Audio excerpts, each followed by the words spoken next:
Donc bonjour à tous, bienvenue dans cette nouvelle vidéo où nous allons parler de l'histoire de la Chine de 1911 jusqu'à 1999. Si vous voulez, la période où la Chine moderne s'est construite.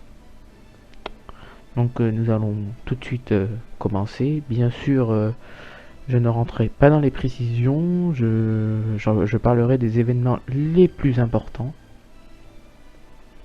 Et donc nous allons tout de suite commencer. Donc comme vous le savez, jusqu'en 1911, c'était l'Empire chinois, avec bien sûr des différentes dynasties, comme vous pouvez le voir à l'écran. Et si vous voulez, la dernière de ces dynasties, la dynastie des Qing, qui en même temps signe la fin du grand empire chinois, après une insurrection dans la ville de Wuhan par les républicains menés par Sun Yat-sen, qui ensuite en 1912, le 1er janvier, proclame la République de Chine, qui est une sorte de démocratie assez autoritaire, avec, par définition, l'abdication du dernier empereur. Puis le Kuomintang est créé.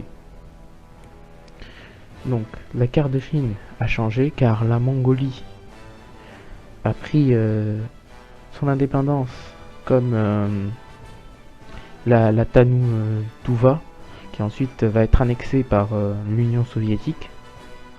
Puis la Mongolie, qui devient la République populaire de Mongolie, qui rejoint, comme on dit en anglais, le Comintern, qui est le communisme international alliance de l'Union soviétique. Donc par conséquent, il devient communiste avec au pouvoir le MKN, donc le parti communiste mongolien. Donc voilà, revenons donc en Chine. Le 1er juillet 1921, c'est la création du Parti communiste chinois. La création du Parti communiste chinois, qui est une sorte d'antenne de l'Union soviétique, enfin le pouvoir des populations en Chine, par Chen Duxiu. Désolé pour la prononciation. Et nous arrivons donc en 1927, où le dirigeant du Kuomintang de la République de Chine autoritaire, Chiang Kai-shek, commence une lourde répression sur les communistes et sur les syndicalistes, car peur d'un coup d'état ou d'une passation de pouvoir chez les communistes ou chez les syndicalistes. Donc nous arrivons ensuite en 31, ou bien après l'invasion de la Corée par l'Empire du Japon, dirigé par l'empereur Hirohito. C'est l'invasion de la Mandchourie. Et cela va créer un front uni de Chine qui va unir toutes les cliques, car c'est des chefs de guerre répartis sur des territoires qui se font parfois la guerre. C'est assez médiéval.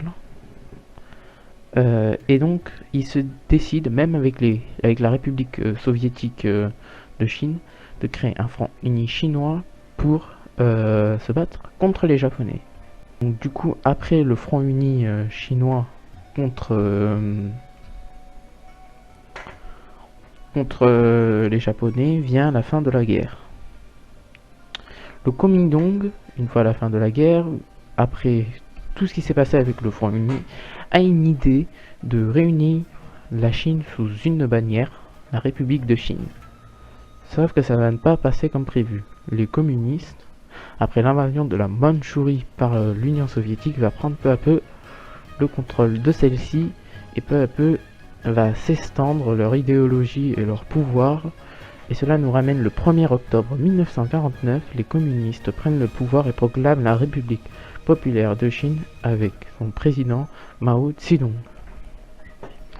C'est ainsi qu'ensuite, après le gouvernement du Kuomintang, de la République de Chine de Chiang Kai-shek, se réfugie sur une île, Taïwan, qui va former par la suite la République de Chine. Après à peu près tout le territoire contrôlé, Mao Zedong commence les réformes. Premièrement, il s'appuie sur l'aide de l'Union soviétique, ce qu'il ne voulait pas au début, car il voulait une Chine forte et indépendante, mais il n'avait pas réellement le choix. Et ensuite, il entreprend la révolution culturelle en 1966, il sera tout simplement un échec, jusqu'à que, par la suite, Xiaoping, désolé pour la prononciation, prenne le pouvoir par la suite et commence les réformes qui va un peu montrer la Chine qu'on connaît aujourd'hui. Communiste, mais ouvert au capitalisme mondial. C'est là où commence l'ouverture à la technologie, les avancées